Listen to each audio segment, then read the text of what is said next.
Espírito Santo. Amém. Queridos amados cristãos ortodoxos, hoje chegamos a uma semana antes do início da grande quaresma. Avançamos para com nossas leituras do Triódium, onde nós estamos hoje diante da parábola do juízo final. Nosso Senhor, nessa parábola, vai definitivamente nos contar sobre aquele temível dia, o dia onde haverá o levantar do Filho do Homem num trono de glória.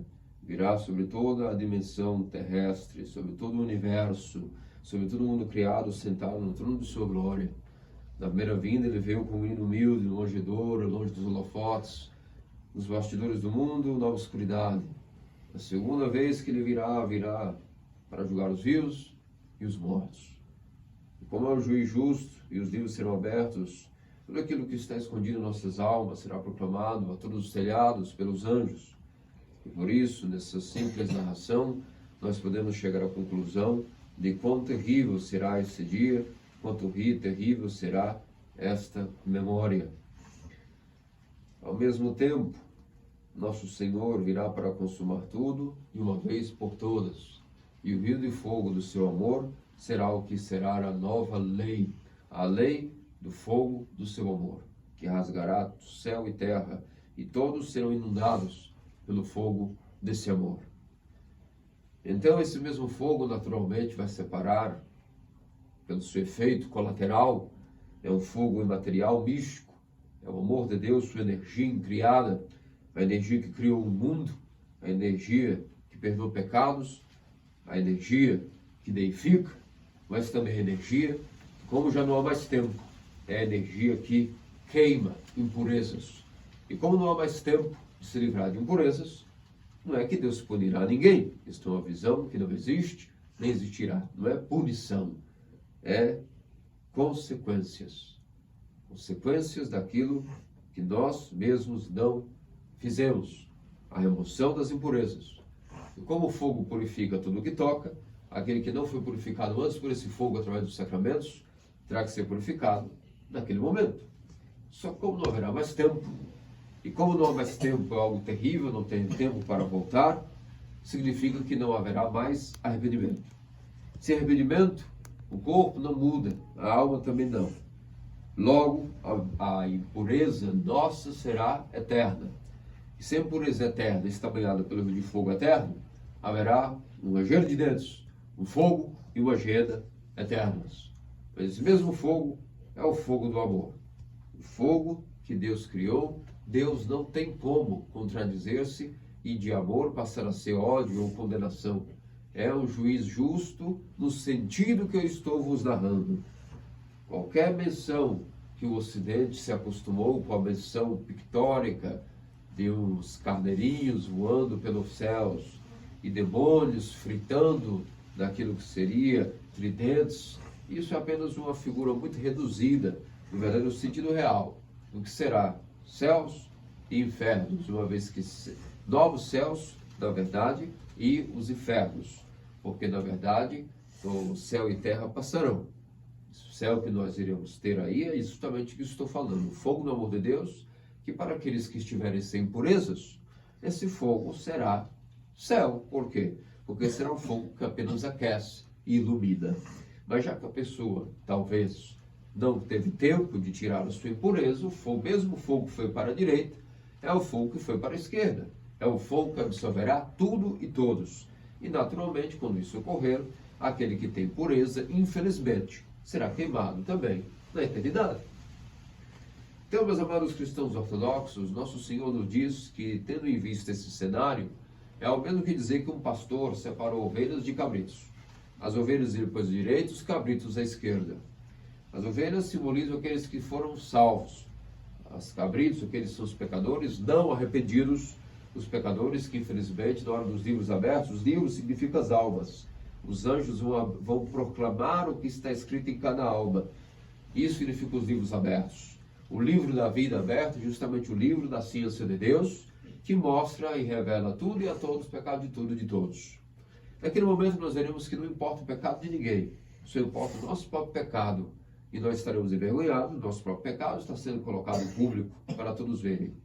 E as pessoas que nós mais amamos, e obviamente o pecado será proclamado, serão as que mais vão se ferir, e logo será o que mais nós vamos justamente estar em um estado de consciência que enlouquece, porque na verdade, por fruto disso, podemos dizer que já é um estado infernal.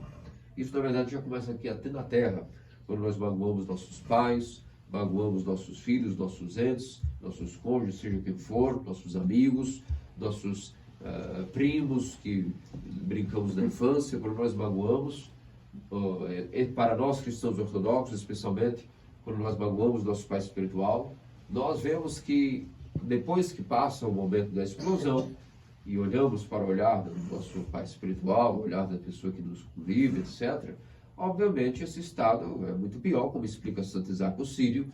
Esse estado do flagelo do amor é um inferno muito pior que se fosse um chicote que estivesse aí nos mortificando, nos flagelando. O fogo do flagelo do amor é o estado do céu, é o estado do inferno, só depende da pessoa. O estado será um só, não existirá nem céu nem inferno no sentido que o Ocidente pintou. É o estado de cada pessoa diante do fogo que determinará se é o céu ou se é o inferno. As ovelhas sempre são muito úteis a nós, elas dão frutos maravilhosos, elas dão couro, elas dão leite, elas dão carne, elas dão lã, elas dão paz ao ambiente, elas foram desenhadas com seu estilo pacífico de ser, e por isso aqueles salvos são chamados de ovelhas, pelo fruto que dá. Os cabritos, isso também dão frutos, claro que sim.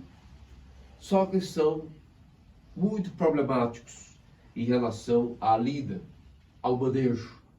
E por isso que aí mostra que assim como o bode também tem algo de bom, porque sua carne engordada se come, assim como a cabra também pode vir a dar leite, todo o seu proceder é complicado, é ranzinzo, é rebelde.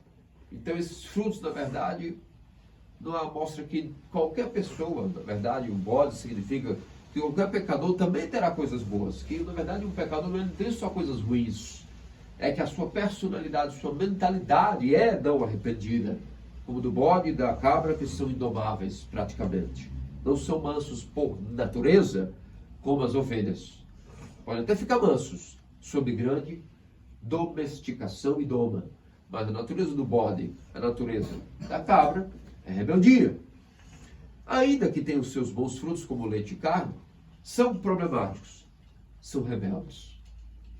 E é por isso, meus amados cristãos ortodoxos, que nosso Senhor tratou então isso para chamar os da direita, os que serão salvos, e os da esquerda, de bodes, cabritos, os pecadores não arrependidos. Então, nós vemos que essa condenação ocorreu por motivos muito específicos, por 6 causas mor que nosso Senhor aí nos narrou. Essas 6 causas, o dar de comer, de beber, vestir, visitar, amparar, assistir também da doença, esses 6 tipos de amor físicos, mas que possuem interpretações também de 6 amores espirituais, significam, na verdade, uma só conjuntura: a misericórdia e compaixão, o amor para com o próximo. Isso significa. Então significa que o padrão para condenar-se ou salvar-se foi estabelecido nada mais, nada menos do que pelo amor ao próximo. Nosso Senhor nos disse que aqueles foram salvos porque oraram muito, frequentaram muito a igreja, fizeram prostrações, muitos jejuaram, muitos fizeram vigílias.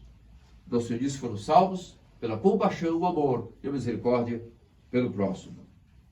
Ao mesmo tempo que se condenaram foi pela falta, a abstinência desse amor pelo próximo. Então, meus amados cristãos ortodoxos, há que entender que, na verdade, a coisa é muito mais clínica e séria do que nós imaginamos. Alguém então pode dizer: então não tem valor, padre?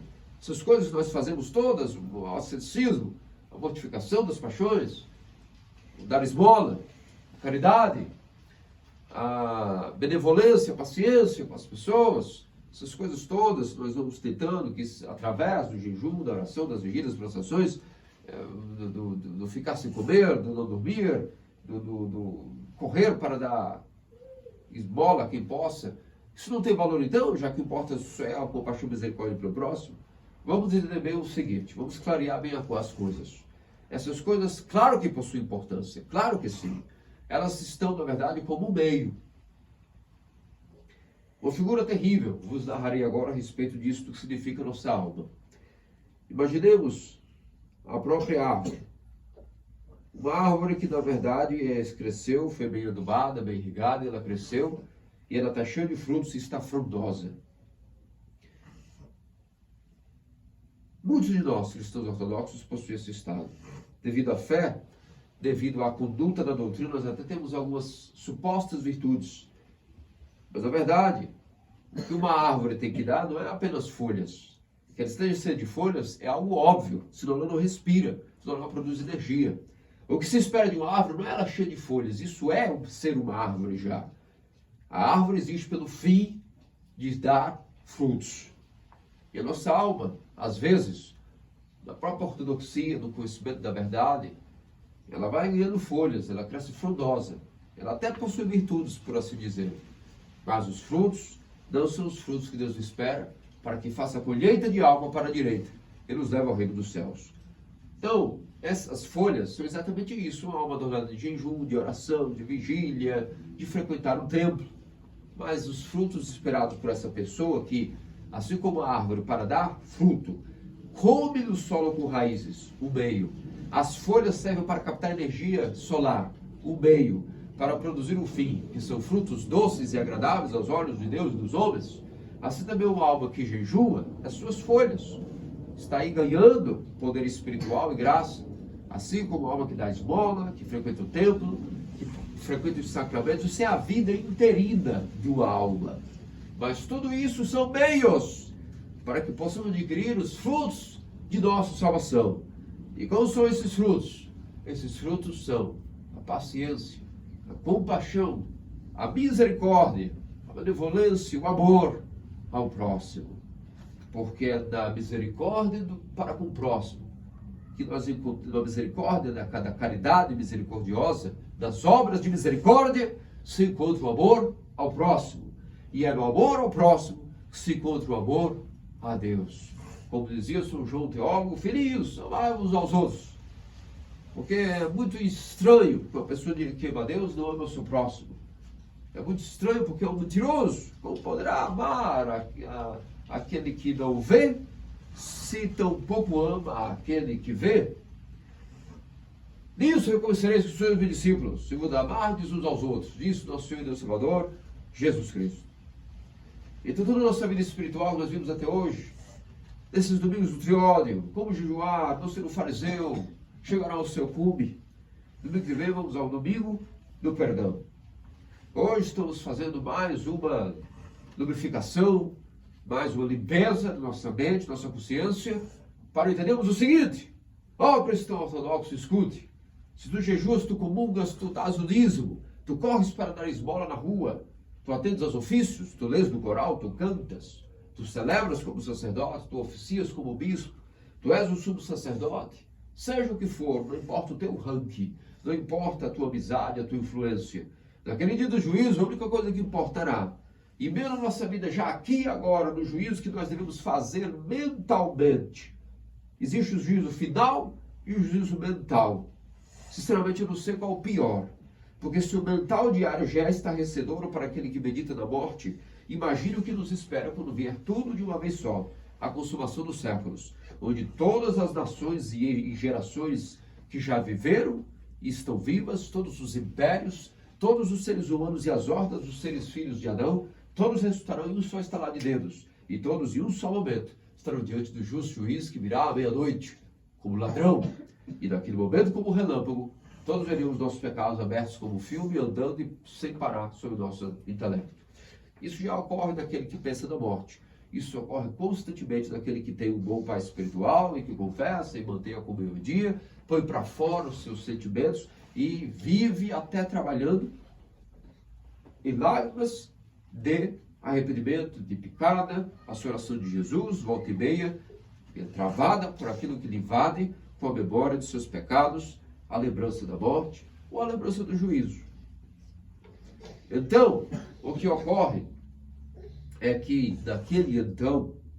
nosso Senhor irá procurar em nós, não quantas horas nós peregrinamos a Jerusalém, quantas vezes nossa vida, quantas vezes nós ficamos nos ofícios de pé, quanto tempo. Veja, eu sou o juiz, juízo final, e eu voltei agora à meia-noite, um dado dia que só o Pai sabe, agora me foi revelado. Então é o seguinte, eu vim, você é fulano de tal, aula número 1, tu jejuaste durante muitas quaresmas, aí está aqui anotado quantas, ficaste de pé nos ofícios quantas horas contabilizadas, desde que tu és mais ortodoxo, destes o quantidade de dólares que deste caridade, eu anotei tudo no meu caderninho e é isso aqui. Olha, é o seguinte, agora vamos ver se você consegue nisso anular a quantidade dos seus pecados. Então, quantas horas de fornicação, você também fornicou essas quantidade de horas, você comeu muito, foi goloso durante todos os anos de sua vida, então isso aqui contabiliza, já bateu muito, olha, somando também que você possui a ira, e existe muitos lista de pecados, mas a próxima lista já é a falta de paciência. Desculpe-me, tudo que você fez de bom não foi compensado pelo que você fez de mal, e no seguinte déficit eu desculpe-me mais, não te conheço, tchau, para a esquerda. É mais ou menos assim que ocorreria, porque é um justo juízo. Só que o justo juiz é misericordioso. E após ele narrar todo esse déficit, balancete de nossa alma, ele vai procurar uma outra coisa. Quando nós estivermos indo ali, só mais uma coisinha. Tem mais uma coisinha a te falar antes de mandar para a Geena. Aguenta aí um segundo. Alma, tu te lembras todos aqueles momentos que tu, até contra a tua mesma vontade, até mesmo sem motivação, tu me destes tua misericórdia e teu amor? Não tenho a mínima ideia. Pois é, toda vez que tu deste um desses pequeninos, eu também anotei. Por mais que os teus frutos de virtude são anulados pelos seus pecados, eu sou Deus de compaixão e misericórdia. E se tu tivesse de misericórdia, eu também teria misericórdia de ti. Esquece. Vem para o lugar que estava preparado para os benditos de meu Pai. Está tudo perdoado e vamos para a eternidade. Agora, outro cenário pode ser de uma pessoa que realmente viveu a vida inteira, por exemplo, no monastério, suponhamos. E na hora do juízo ela foi chamada e foi contabilizada. Excelente. Perceba que tu mantivesse vigília, os seus pensamentos até são puros. São pensamentos que, de fato, não vejo aqui. Até o mais profundo âmago do teu ser era filtrado pela apatia, pela nepsis. Também vejo que você passou 25 anos dotado de jejum e depois não te livre do apetite. A gula não te consumia, a fornicação foi empolgada pelas tristezas, a ira foi amansada pela paciência, pela dor. E vejo que tu tens virtudes, elas são os pecados, e foram todos confessados a teu abade. E seu déficit é positivo. Vai para o lugar que tua consciência diz que tu tens que ir. E a pessoa, olhando a consciência dela, obscurecida naquele momento, ela começa a ir para a direita. E ao contrário, agora ocorre. Ei, espera um minuto. Tem uma coisa a te dizer. Tu lembras de todas as vezes que tu me olhaste e nem me reconheceste? Eu anotei isso também. Quando foi, Senhor, que isso ocorreu? Quando foi que eu fiz isso, pelo amor de Deus? Exatamente, essa é a palavra que faltou em toda a tua conduta. O amor a Deus, porque tu, dizendo a ti mesma que me amaste a Deus no monastério, tu na verdade te esqueceste do teu irmão, e o amor a Deus é o amor ao irmão. E o amor ao irmão é o amor de misericórdia. Tu lembras quando, embora guardava os teus pensamentos, em toda a convivência com teus irmãos, tu não tinhas paciência com eles, tu julgavas o pecado dos outros, as quedas dos outros. Todas as vezes que tu ias comprar no mercado algum peixe, por pedido do teu abade, por exemplo, toda vez que alguém te pedia alguma esmola, pedia um tempo para ouvir, dizia, você que usa o hábito, por favor, estou viúvo, estou órfão, me escuta. E você dizia, para que eu vou perder, me macular o meu tempo? Imagina, eu, monge, era um monge, um clérigo, um monge perder o tempo com uma pessoa que veio me importunar. E assim foi toda a tua conduta e toda a tua vida. Embora o teu déficit é positivo, é impossível que nós tenhamos a mesma mentalidade. Não tem como nós vivermos um matrimônio eterno, porque não tem como nós estarmos no mesmo lugar, Então, se tu estás na esquerda, eu estou na direita. Quando tu fores para a direita, eu já estarei na esquerda. E assim, afasta de mim, porque eu não te conheço e tu não me conheces. Por isso, meus amados cristãos ortodoxos, esse exemplo que eu dei aqui é suficiente para que entendamos que Deus não irá procurar em nós virtudes e nenhuma obra doutrinada e canonicamente sã. Isso são bens e obrigações que nós temos e deveres para purificarmos o coração, para que purificando o coração, nós temos uma lei, a lei da misericórdia e benevolência para o próximo. E se nós temos amor ao próximo, o amor ao próximo é o verdadeiro amor a Deus. E se amamos a Deus, nós teremos uma núpcia com o noivo eterno, porque onde há amor, há núpcias eternas. Eu creio que esse esquema é suficiente, está tudo muito claro em nossas mentes. Agora só falta nós corrermos para as obras de misericórdia, as obras de compaixão. E quando nós nos examinamos e vemos, deixa eu ver como estou, como está a minha paciência, o meu perdão, a minha condescendência para com o meu próximo. Nossa consciência não vai nos condenar. Basta 3 segundos e nós veremos que nós não temos paciência com o próximo. Nós não temos nenhum tipo de benevolência e compaixão para com eles. E então nós estamos no Hades já. Nós estamos no inferno que está para ser inaugurado, mas nós já inauguramos pela nossa consciência. Então, o que nós podemos fazer? Só resta uma coisa. Correr para o arrependimento. Correr para a quaresma. Correr para os braços daquele que nos concede a própria misericórdia. Pedir a Ele, Santíssima Mãe, Tetóxica Virgem Maria, que nos dê a graça de nosso coração ser limpo. Pedir a Ele que nos dê a graça de ir ao Pai espiritual e confessar a falta de misericórdia. Todas as vezes nós não tivemos amor pelo próximo, mas ódio, nós temos que confessar rápido, porque essas coisas todas causam grandes problemas e acabam nos afastando de Deus, desta vida. E se Deus o livre morrermos nesse estado infernal, seremos afastados de Deus, não só no momento, perdendo a graça não penetra, comunga-se, confessa-se, mas se não confessamos o ódio ao irmão, a falta de caridade para com ele, então o pecado vai colocando suas raízes, e mesmo que a pessoa comum confesse, não há frutos. E se não há frutos, é apenas uma folha cheia de árvore, uma árvore cheia de folhas, e não com frutos comestíveis. Então a mesma coisa, irá para o juízo com suposta virtude, com suposta vigília, oração, horas de cronometradas de boa conduta como bom cristão, mas faltando, tendo a lacuna da misericórdia, da compaixão, do perdão. Infelizmente, além de ter perdido a graça aqui que não dê frutos, não dará frutos apresentáveis até a hora da morte, e quem chega na morte de mãos vazias, passa vergonha. Porque o passaporte para a outra vida é a graça de Deus. Mas para adquirirmos a graça de Deus, temos que estar no amor de Deus. E para estarmos no amor de Deus, porque só a graça salva, e a graça é de aquele que vive do amor. Quem vive do amor, vive da graça, que o amor é a energia incriada. A energia incriada é que salva, que deifica, que deixa um homem incorruptível da alma, que será também incorruptível do corpo. E isso se dá no amor a Deus. Mas o amor a Deus é o amor ao próximo. E quem não tem amor ao próximo é porque não teve obras de misericórdia. E se não teve obras de misericórdia, será condenado. E disso nos livre, nosso Senhor Deus Salvador Jesus Cristo, que nas orações sobre principalmente a Tetóxica Virgem Maria, todos os santos. Amém.